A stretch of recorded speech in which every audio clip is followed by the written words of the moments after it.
مجھے نہیں کرنا۔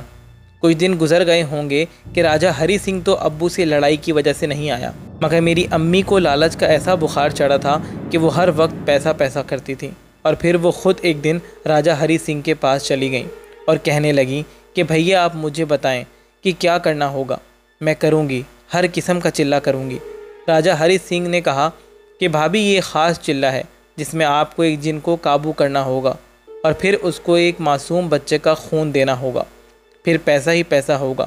میری والدہ پیسے کی لالچ میں بالکل اندھی ہو گئی تھیں، ان کو صحیح غلط کا کوئی فرق نہیں پتہ چل رہا تھا۔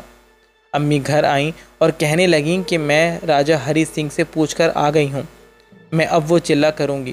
ابو نے بہت غصہ کیا کہ میں تمہیں یہ حرام کام ہرگز نہیں کرنے دوں گا۔ او بے وقوف عورت، اللہ سے مانگ، یہ کیا حرام کام کرنے پہ تل گئی ہے تو؟ امی نے بالکل نہیں مانی اور ابو سے بہت جھگڑا کیا، اور ابو نے غصے میں آ کر امی کو ایک تھپڑ مار دیا۔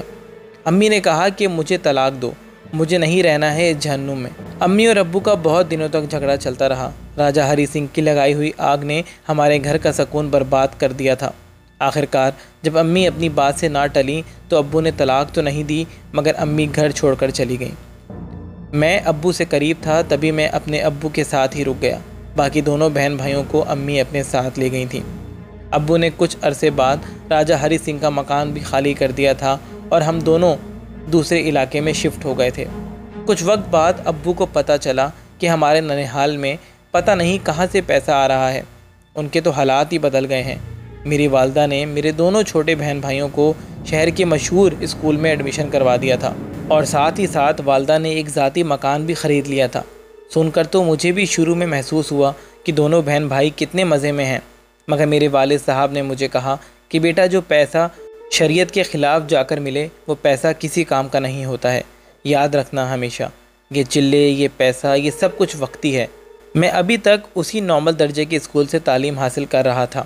ایک دن میری والدہ ہمارے گھر آئیں اور ابو سے کہنے لگیں کہ چلو میرے ساتھ، ہمارا اپنا گھر ہے، مگر ابو نے جانے سے صاف انکار کر دیا اور کہا کہ وہ گھر میرا نہیں ہے، بس تمہارا ہے، اس کا ایک ایک پتھر لالچ سے بھرا ہوا ہے، کیا پتہ تم نے پتہ نہیں کون کون سا گناہ کر کے وہ گھر بنایا ہے۔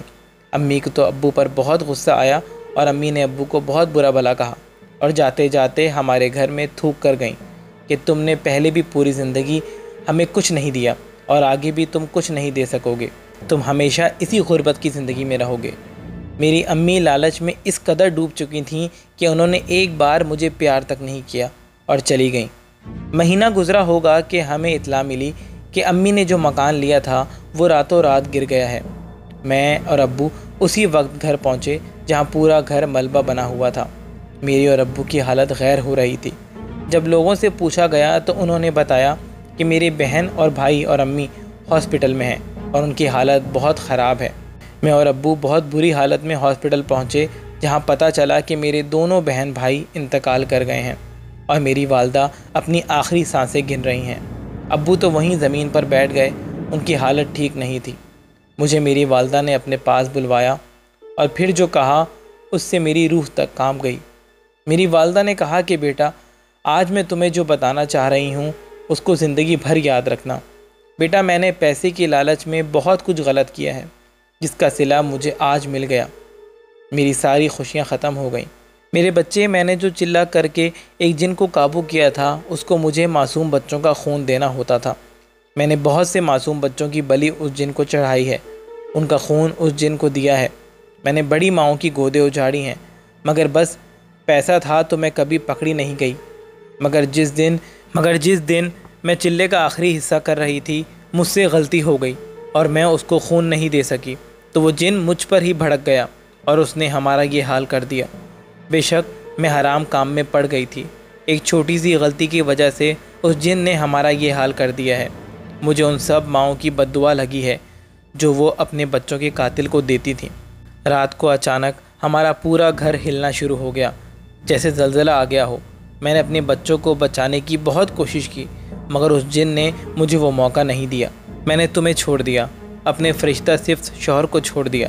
میں لالچ میں اندھی ہو گئی تھی اور اس کا انجام مجھے یہ ملا ہے کہ آج میں نے اپنا سب کچھ کھو دیا ہے۔